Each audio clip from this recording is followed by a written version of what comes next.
They didn't even hide it. The boarding pass said it plainly. Seat 34. Be adjacent to rear lavatory.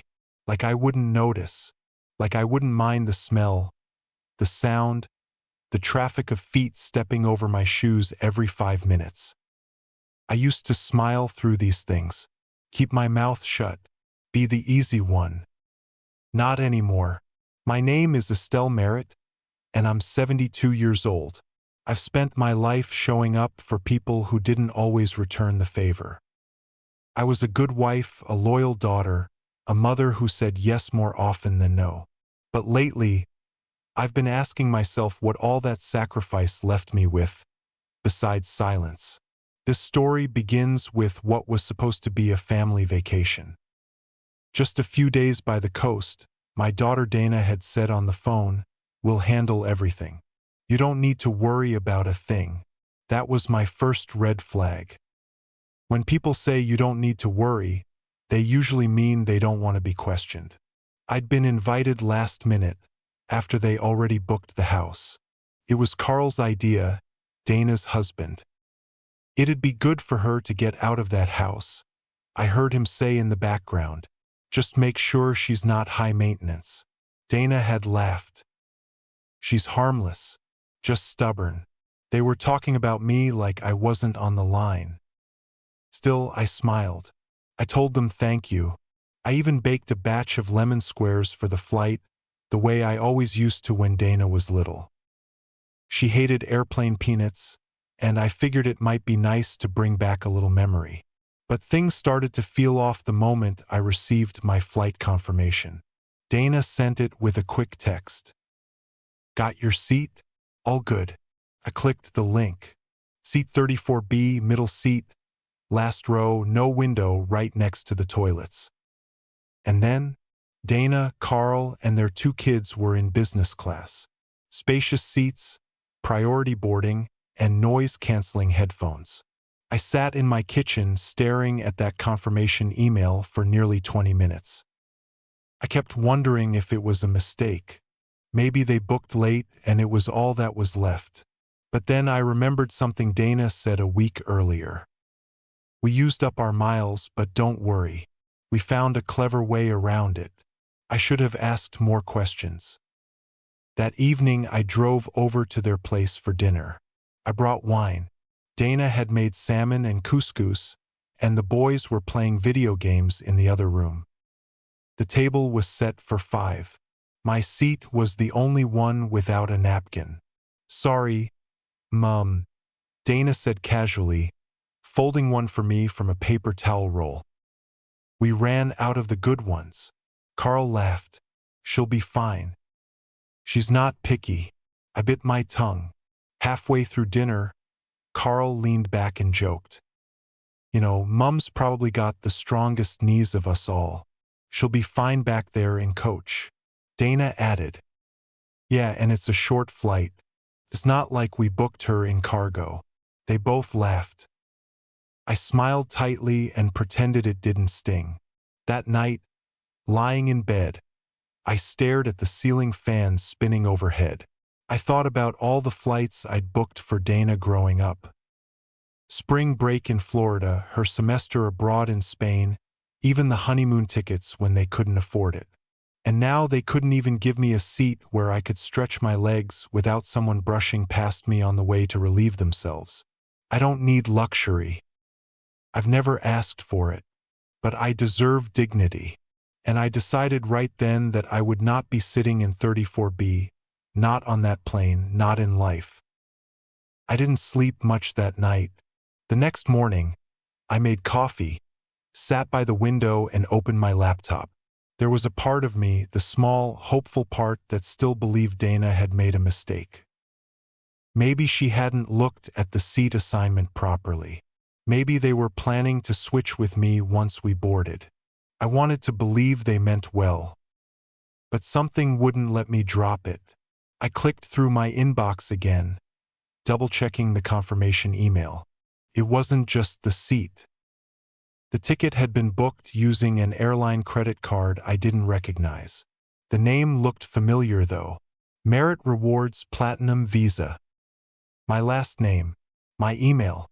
I never signed up for it. I searched merit rewards in my inbox and found something I hadn't seen before. An approval email from 5 months ago, tucked between some newsletters and junk mail. It had my name and my address. But the phone number wasn't mine. Neither was the mailing address. They had used my name, my credit score, and my email address to open a travel rewards card.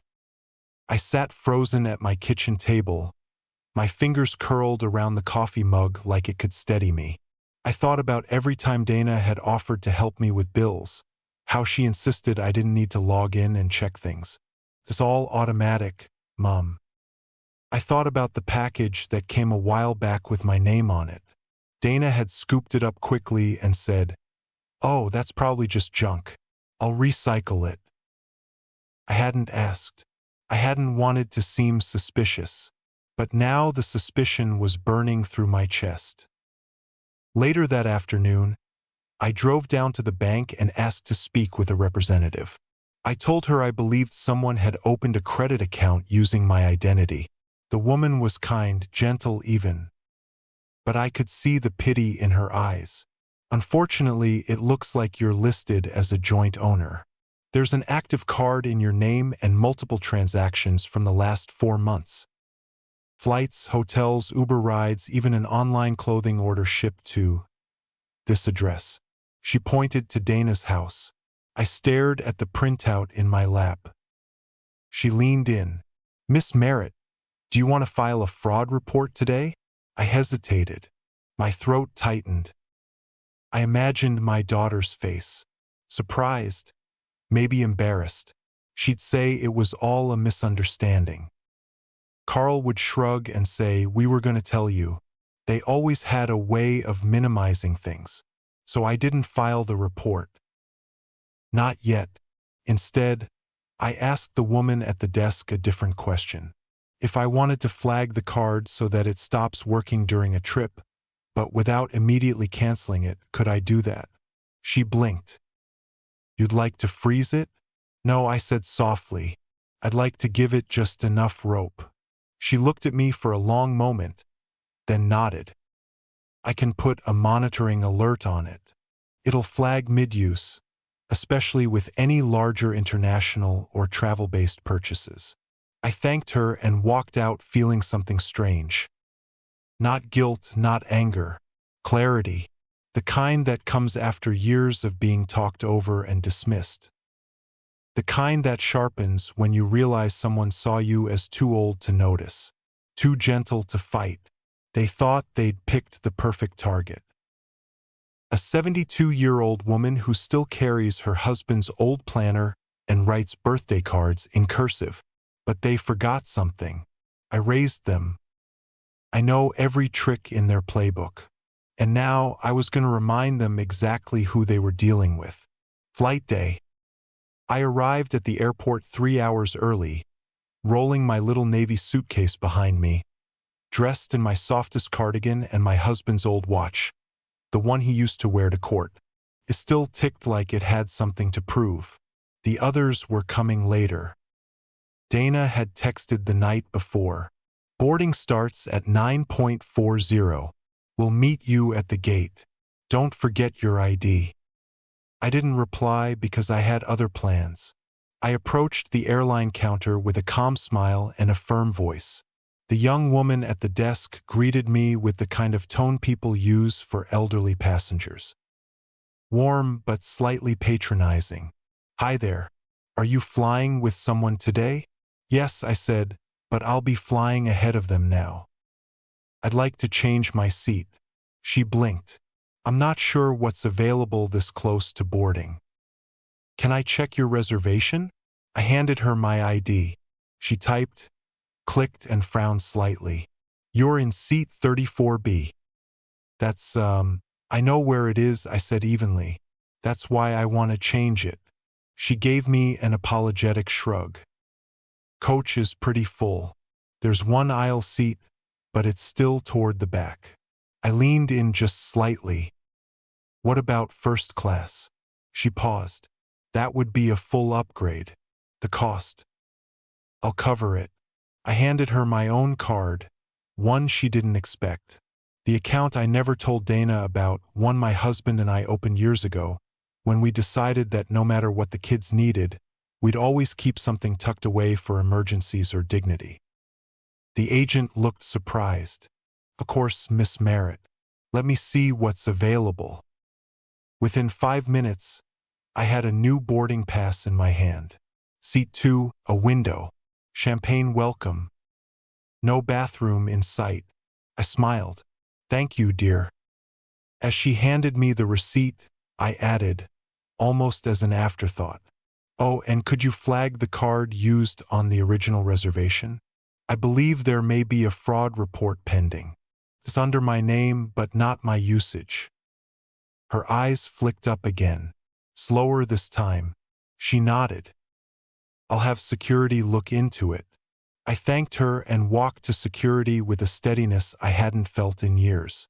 Boarding began early. First class first. The flight attendant greeted me like I mattered, like I wasn't an afterthought in someone else's vacation. She offered to hang my cardigan. I declined. I liked the weight of it over my shoulders. It reminded me that I was no one's burden, no one's leftover. I settled into my seat, let the silence of that spacious cabin wrap around me like silk, and sipped the orange juice they brought. And then I saw them. Dana, Carl, and the boys boarding with Group 2. They didn't notice me at first. They were busy arguing over overhead bin space and who forgot the headphones. But then Dana's eyes caught mine. She blinked, squinted, tilted her head. I raised my glass to her just slightly. Her mouth fell open. Carl nudged her and said something. But she just kept staring like I was a ghost that had somehow moved up in the world. Eventually they shuffled back to their seats. Row 8, I believe. Business class. Plush. Sure, but not first. Not next to me. Not anymore. A few minutes later Dana walked up the aisle, crouched next to my seat like she was tending to a child. Mom, she whispered, her smile tight. What are you doing here? I turned to her, calm and cool. Flying. She blinked. In first class. I nodded. It's a short flight. I thought I'd be fine. She stared, confused. But how? I leaned in slightly. I have my own card, Dana. You're not the only one who knows how to book a ticket. Her face paled. I turned back to the window and let her walk away. For the first time in a long time, I didn't feel small. I felt remembered. I expected awkwardness. What I didn't expect was panic. Not mine. Dana's. 15 minutes after takeoff, she came back down the aisle again. No smile this time. No soft voice. Just tight lips and wild eyes. She crouched next to me, gripping the seat arm like it was the only thing holding her together. Mom, she hissed. We just got an alert. The airline said there's an issue with the payment. Something about the card. I sipped my tea. Chamomile. You don't say. Carl came up behind her. His face was already flushed. They said the card on the booking has been flagged. All 4 of our tickets. They're checking the charges right now. What did you do? I looked up, calm as still water. I just told the truth. That it wasn't my account. That I didn't open it. Carl's jaw twitched. We did it for convenience. I'm sure you did, I said, setting down my cup. But it's funny how convenient things only seem to benefit one side. Dana knelt beside me, whispering furiously. You're really doing this? On the flight? In front of everyone? You mean like how you sat me next to a toilet? I asked. Her eyes darted to the other passengers around us. The woman across the aisle had clearly heard everything but kept staring at her book. Dana's voice cracked. You're humiliating us. I smiled. You humiliated yourselves. I just upgraded. The flight attendant approached. "Excuse me, are you bothering one of our passengers?" I looked at Dana. She stood up quickly. Carl whispered, "This isn't over," and followed her down the aisle like a scolded schoolboy. I closed my eyes. The roar of the engines dulled everything. The thrum beneath the floor. The gentle pull of gravity. I could have floated, I felt so light. But the best part came 20 minutes later. The flight attendant returned, kneeling beside my seat. "Miss Merritt?" "Yes." She smiled, almost conspiratorially. "Just a heads up, our billing department just notified me that the travel card used for the other passengers has been suspended mid-flight. The transaction is being reversed. They'll need to provide alternate payment upon landing." I kept my face neutral. But inside, I was soaring higher than the aircraft. She added softly, "You're not the first family we've seen this happen to." I just wanted to say, "Good for you." I nodded. "Thank you." Back in business class, I could see Carl arguing with a different attendant. Dana was red-faced and shaking her head. Their boys looked confused. Their phones had been taken away to prevent in-flight purchases from continuing. The same woman who'd told me I was too stubborn to understand modern travel was now flipping through a laminated card, reading terms and conditions she never thought she'd have to care about. Funny how that works. When the lunch service rolled around, I was brought a lovely grilled chicken salad and a warm roll with butter. Champagne was offered. I declined. Dana walked by on her way to the restroom, ironic considering where she'd wanted me to sit, and paused when she saw the tray in front of me. "They won't serve us anything. They said our meal package didn't go through." I looked at her. "You could have packed snacks." She glared at me, but I held her gaze. For the first time in years, she blinked first. When we began our descent, the captain's voice crackled overhead. "Ladies and gentlemen, we'll be landing shortly in San Diego. Please make sure your tray tables are up, seat backs forward, and that your dignity is securely fastened." Okay, he didn't say that last part, but I thought it. As the plane began to lower into the clouds, I glanced out the window and saw the ocean rising to meet us. Peaceful, steady. It reminded me of something my husband once told me. Sometimes the best revenge is a quiet, uninterrupted view. And oh, did I have one. We landed in San Diego to sun-washed runways and a light breeze coming off the ocean. The sky was impossibly blue, but the tension behind me was anything but. As I stood to gather my things, the flight attendant handed me my cardigan with a soft, knowing smile. "Have a wonderful stay, Miss Merritt." I nodded. "I believe I will." Dana and Carl didn't wait for me at the gate. I saw them at baggage claim, speaking in hushed, angry tones near a service desk. Their sons sat on a bench, each with a juice box, looking more bored than upset. I walked right past them quietly. I didn't gloat. I didn't say a word. It was tempting, believe me, but I wasn't here to win a moment. I was here to reclaim a life. They had assumed we'd all share the same rental house Dana booked months ago, a 4-bedroom Airbnb by the beach.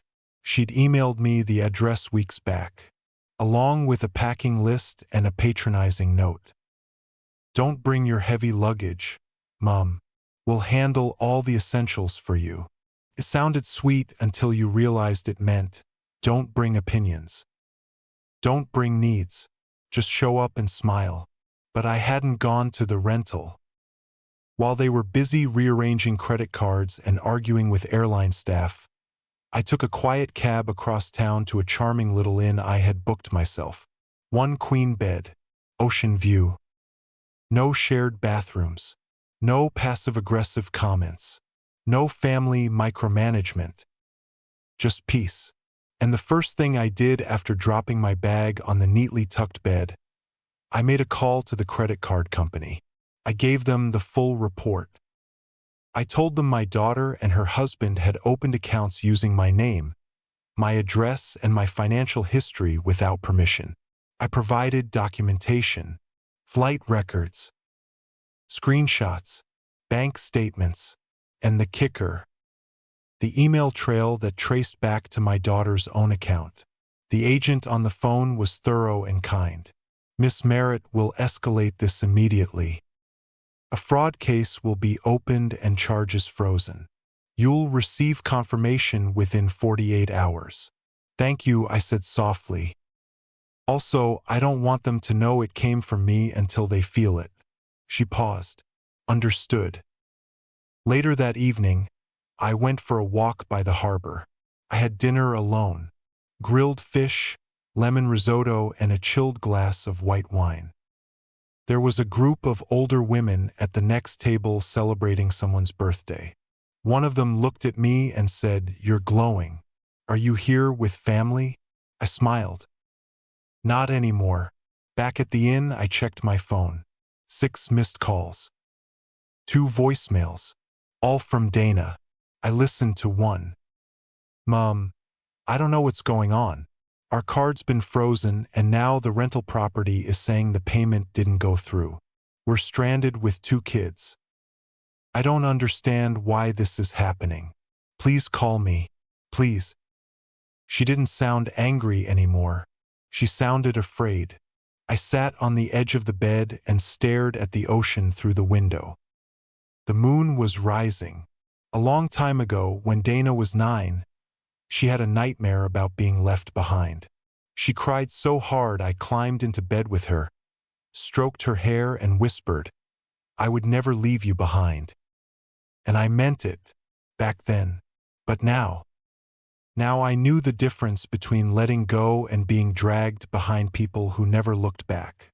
The next day, Carl tried calling. He left a voicemail that started calm but quickly shifted into frustration. "If this was your way of teaching us a lesson, it worked. We get it, but you've embarrassed us. You could have just said something." I didn't respond. Instead, I sent him a simple text. "You only noticed the silence when you were never listening to the words." Then I turned off my phone and opened the door to the balcony, where the sea breeze was louder and far more honest. The ocean has a way of making things smaller. Worries, regrets, even anger. All of it shrinks against the sound of the waves. I was walking along the harbor promenade the next afternoon just after lunch. The sky was pale blue and the breeze off the water smelled like salt and jasmine. My cardigan flapped gently in the wind. For the first time in months, maybe years, I felt light. And then I saw her, Dana. She was standing at the edge of the boardwalk, holding a coffee cup she wasn't drinking from. Her eyes found mine before I could decide whether to turn around or keep walking. She didn't smile. Neither did I. We met in the middle. She spoke first. "You really froze the card." I said nothing. She exhaled sharply. "Carl's furious. The boys are confused. The rental kicked us out. We're in a hotel room with 2 twin beds and no breakfast." Still, I said nothing. Dana's voice softened, cracked. Was this all really necessary? That was when I finally looked her in the eye and asked, "Do you mean, was it necessary to stop you from using my name? Or necessary to remind you I'm still a person?" She blinked. "I didn't mean it that way. We thought," Carl said, "we figured you wouldn't mind. That it was just miles, perks." "No," I said calmly. "You thought I wouldn't notice. That I was too old, too slow, too out of touch to care. You assumed my email was your login page and my credit was your backup plan.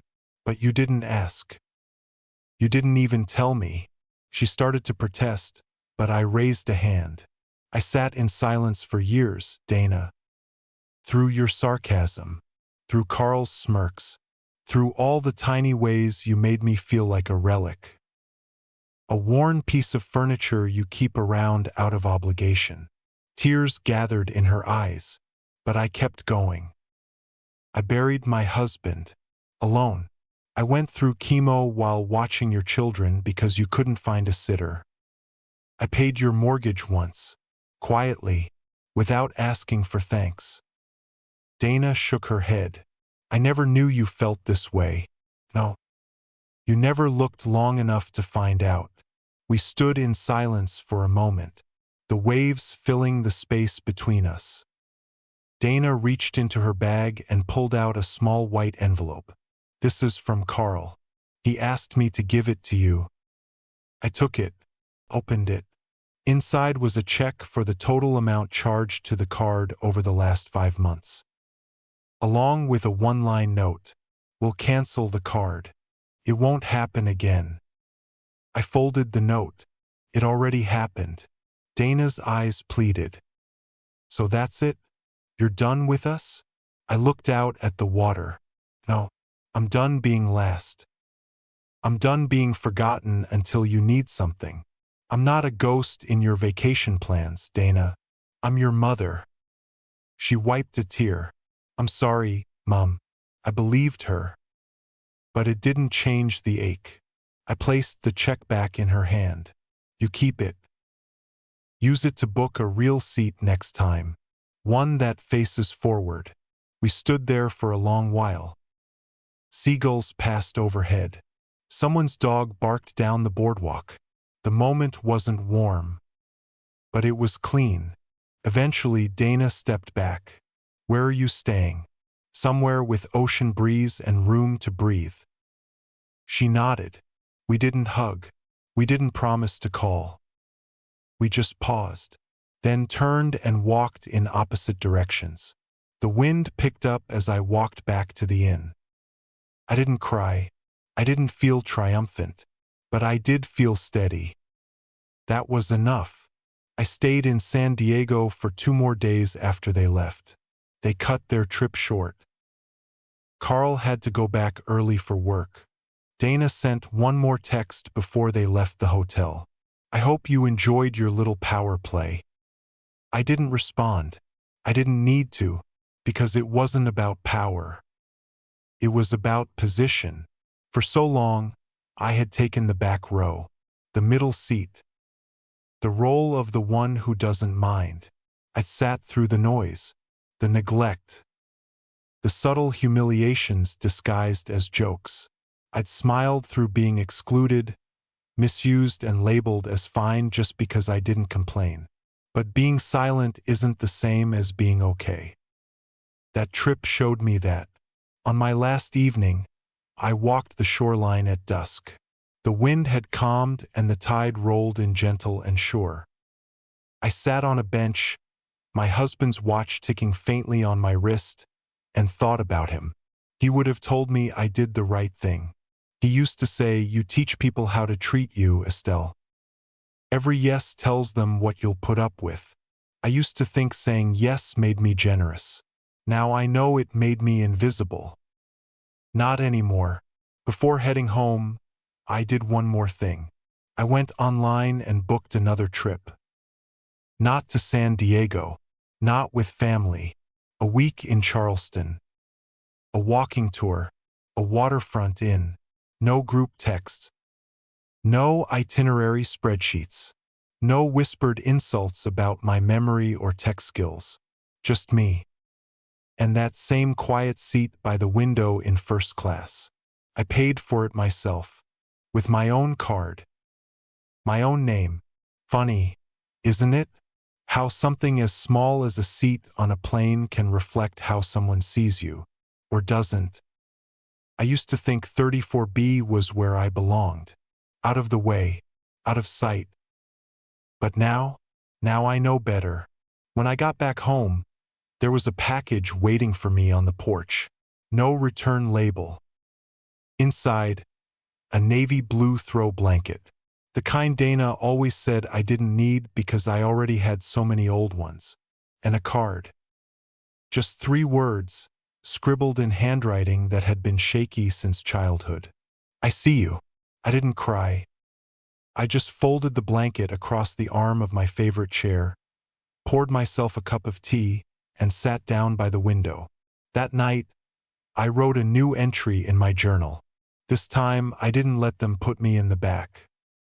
I chose my own seat, and the view was worth everything they never thought I'd notice. They thought they'd silenced me. But all they did was teach me how to speak, without ever raising my voice. They thought I'd sit in the worst seat on the plane and feel lucky. But I didn't stay in that seat. I upgraded. Not just the ticket, not just the legroom, but the way I carry myself in this world. And I did it for the same reason they tried to keep me small, because I remembered who I was. Have you ever been treated like a burden by the very people you once carried? Drop a heart in the comments if this story hit close to home. And don't forget to subscribe for more powerful true stories like this one. Because quiet strength, it speaks volumes.